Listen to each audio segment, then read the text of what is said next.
Hello friends. पिछले दिनों 23 अगस्त 2023 को इसरो ने चंद्रयान 3 की मून के साउथ पोल रीजन में सक्सेसफुली लैंडिंग करवाई।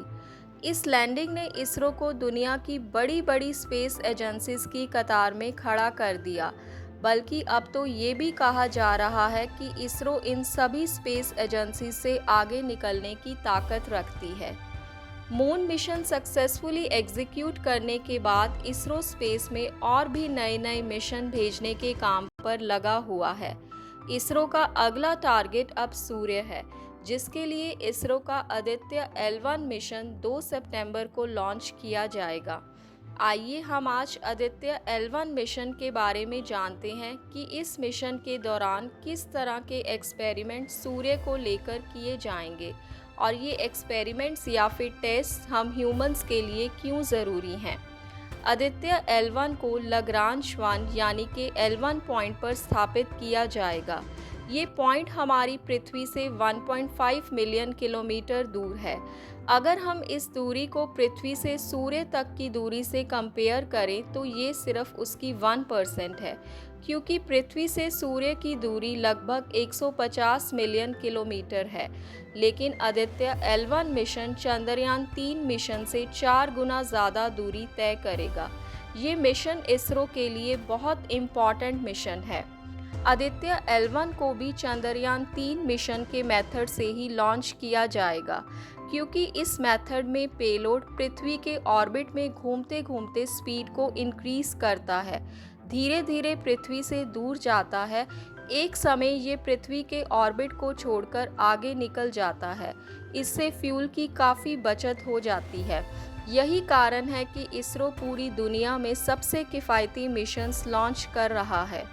इस मिशन को L1 पॉइंट तक पहुंचने में तकरीबन 4 महीने का समय लगने वाला है और उस पॉइंट पर रहकर हमारा आदित्य L1 मिशन 5 सालों तक सूर्य को ऑब्जर्व करेगा और अलग अलग पैरामीटर्स के ऊपर इसका अध्ययन करेगा। आइए हम लाग्रांज 1 पॉइंट को समझते हैं कि ये होता क्या है। स्पेस में कोई भी दो सेलेस्टियल बॉडीज़ के बीच की दूरी को 5 पार्ट्स में डिवाइड किया जाता है: L1, L2, L3, L4 और L5। L1 से लेकर L5 तक जो ये 5 पॉइंट्स होते हैं, ये एक ऐसी जगह होते हैं जहां फिज़िक्स की सारी फोर्सेस इक्वल हो जाती हैं, जिससे अगर इन पॉइंट्स पर किसी भी सैटेलाइट को स्थापित किया जाए तो इन पर किसी भी एक फोर्स जैसे कि ग्रेविटी या फिर सेंट्रीपिटल फोर्स का असर नहीं होता और सैटेलाइट इस पॉइंट पर रहकर आसानी से काम कर सकता है। इसरो आदित्य L1 को लाग्रांज 1 पर स्थापित करेगी। सूर्य और पृथ्वी के बीच पांचों पॉइंट्स में से L1, L2 और L3 पॉइंट को ज़्यादा स्टेबल नहीं माना जाता।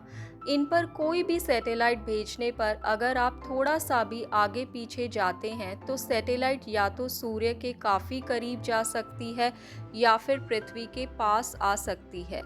इसलिए L1 से L3 पॉइंट काफ़ी रिस्की पॉइंट्स हैं। L2 पॉइंट पर नासा का जेम्स वेब टेलीस्कोप भेजा गया था। इसी वजह से ये टेलीस्कोप हर 21 दिन के बाद अपनी पोजीशन को रीसेट करता है। ऐसे ही इसरो का आदित्य मिशन भी अपनी पोजीशन को हर 23 दिन बाद रीसेट करेगा। आदित्य L1 मिशन के द्वारा इसरो सूर्य को समझना चाहता है। इसरो देखना चाहता है कि सूर्य से निकलने वाले रेडिएशन, हीट, सूर्य की मैग्नेटिक फील्ड या फिर सूर्य के ग्रेविटेशनल पुल का हमारे ऊपर क्या प्रभाव पड़ता है। इसके अलावा सूर्य के ऊपरी वायुमंडल की परतों और सूर्य के प्लाज्मा के साथ साथ सोलर फ्लेयर्स की भी स्टडी की जाएगी। आदित्य L1 मिशन के साथ 7 तरह के साइंटिफिक पेलोड भेजे जाएंगे जो कि 5 सालों तक सूर्य की स्टडी करेंगे। सूर्य हमारा सबसे करीबी तारा है। इसकी वजह से पृथ्वी पर मौजूद जीवन पर सूर्य का बहुत प्रभाव है। सूर्य से निकलने वाली सोलर फ्लेयर से कई बार हमारे सैटेलाइट सिस्टम को काफ़ी नुकसान पहुंचता है। इसी वजह से आदित्य L1 मिशन सिर्फ भारत ही नहीं, पूरी पृथ्वी के लिए बहुत ज़रूरी है, जिससे हमारे साइंटिस्ट सूर्य के कई रहस्यों को सुलझाने की और सूर्य पर होने वाली किसी विनाशकारी घटना का पूर्व अनुमान लगाने की कोशिश करेंगे। हम उम्मीद करते हैं कि चंद्रयान 3 की तरह हमारा ये मिशन भी एक सक्सेसफुल मिशन हो और जिन उद्देश्यों को पूरा करने के लिए हम ये मिशन लॉन्च कर रहे हैं वो सारे पूरे हो सकें और भारत ऐसे ही नई नई ऊंचाइयों को छूता रहे। तो फ्रेंड्स, आज के लिए इतना ही।